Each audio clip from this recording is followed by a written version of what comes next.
কৃষি, জ্বালানি, শিক্ষা, স্বাস্থ্যসহ বিভিন্ন মন্ত্রণালয়ের ১৩টি প্রস্তাব নিয়ে বিকেলে সচিবালয়ে মন্ত্রিপরিষদ বিভাগের সম্মেলন কক্ষে বসে সরকারি ক্রয় সংক্রান্ত উপদেষ্টা পরিষদ কমিটির বৈঠক শেষে ব্রিফিংয়ে অর্থ উপদেষ্টা সম্প্রতি তার যুক্তরাষ্ট্র সফরের সফলতা তুলে ধরেন। ৩টি বিষয়ে চুক্তি সইয়ের কথা জানিয়ে বলেন, বাজেট সহায়তা হিসাবে IMF এর কাছে $১.২ বিলিয়ন চেয়েছে বাংলাদেশ। 3টা চুক্তি সই করেছি, আপনারা জানেন। $650 মিলিয়ন বে টার্মিনাল, $200 মিলিয়ন সেফটি নেট এবং এই যে রেজিলিয়েন্স প্রজেক্ট, আর $100 মিলিয়ন ওপেক ফান্ড, সেটা প্রাইভেট সেক্টরের জন্য। আমরা রিচিং টুয়ার্ডস এগ্রিমেন্ট, সো ওইটা আমরা আশা করি আমরা ওইটাতে কিছুদিনের মধ্যে আমরা এগ্রিমেন্ট হবে। ওইটা 1.2 বিলিয়ন। আর এইটা হলো বাজেট সাপোর্ট। যুক্তরাষ্ট্র থেকে তরলীকৃত প্রাকৃতিক গ্যাস বা LNG আমদানিতে ওয়াশিংটন প্রস্তাব দিয়েছে বলেও জানান তিনি। তুলার ব্যাপারে আমরা বন্ডেড ওয়্যার হাউস করার কথা বলেছি।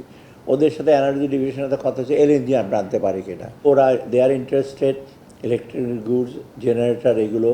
আরেকটা জিনিস আমি বলছি, তোমরা LNG টার্মিনাল করতে যাচ্ছি, আমরা জানেন মাতার বাড়িতে একটা করবো, ওরা বলছে LNG টার্মিনাল করো না কেন। রপ্তানি পণ্যের উপর যুক্তরাষ্ট্রের বাড়তি শুল্ক মোকাবিলায় আমদানি রপ্তানি বাড়ানো সহ কৌশলগত নানা পদক্ষেপ নেওয়ার কথা জানান উপদেষ্টা। বাংলাদেশের আমাদের ইস্যু হলো এঙ্গেজমেন্ট, কথাবার্তা বলবো, ওরা কিছুটা রাজি হবে, আবার কিছুটা রাজি। এটা না করলে একটা ছোট দেশ একটা বড় দেশের সাথে কোনোদিন পারে না। Trade negotiation is a very difficult জিনিস। যুক্তরাষ্ট্রের সঙ্গে বাণিজ্য বিষয়ে বাংলাদেশ কোনো তর্কে জড়াবে না বলে জানান অর্থ উপদেষ্টা। ট্রাম্প অ্যাডমিনিস্ট্রেশনের সাথে রিটেলিয়েশনারি কথাবার্তা না বলা, চ্যালেঞ্জ না করা। প্রসূন আশিস, সময় সংবাদ, ঢাকা।